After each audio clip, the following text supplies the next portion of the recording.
I have a good friend who has the oldest shop in Belgium. So the deal that I made was that the violin maker who had this brought it to my friend in Belgium, who fronted the money for it for me. My son was visiting me. My son lives in Paris. So I gave the cash to my son.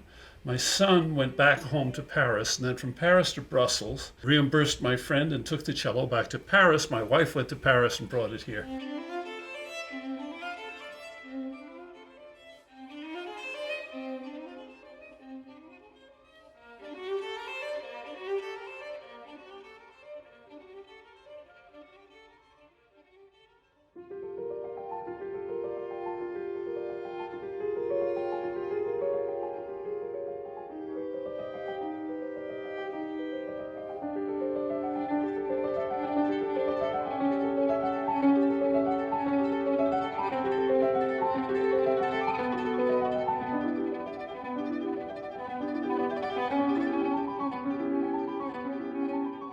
My name is David Bromberg. I have two rather unusual professions. I'm a popular musician and I'm a violin expert, and this is my collection of American violins behind me.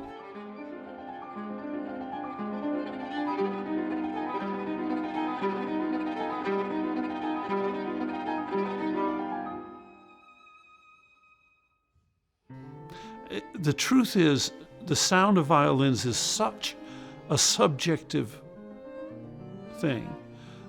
You can have a violin in your violin shop that everybody immediately dismisses as terrible sounding.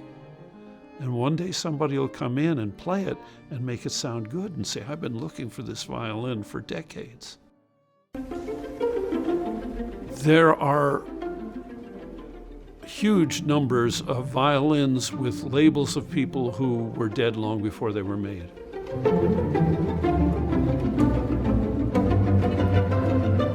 They figure that Strad made about 1,100 instruments, which included mandolins, violas, and cellos, and guitars, of which maybe half are still extant.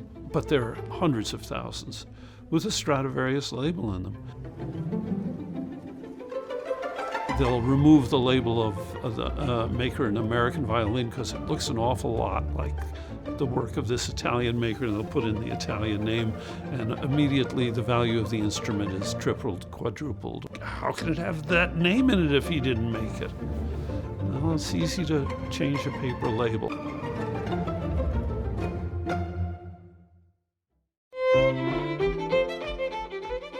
The best violins were made in Cremona, Italy. The best bows were made in Paris. There's a man that's sometimes referred to as the Stradivarius of the bow. His name was Francois Tourt. He might be more important to bow making than Strad was to violin making. Recently, a Francois Tourt bow sold in Vichy, France, for more than $6 million.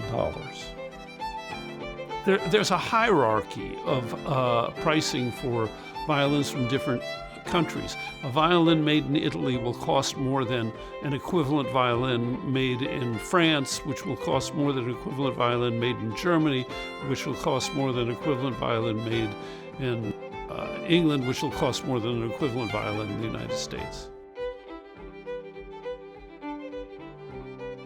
There are some great violin makers in America today. America is one of the leading producers of fine violins. We don't suffer from comparison to anybody.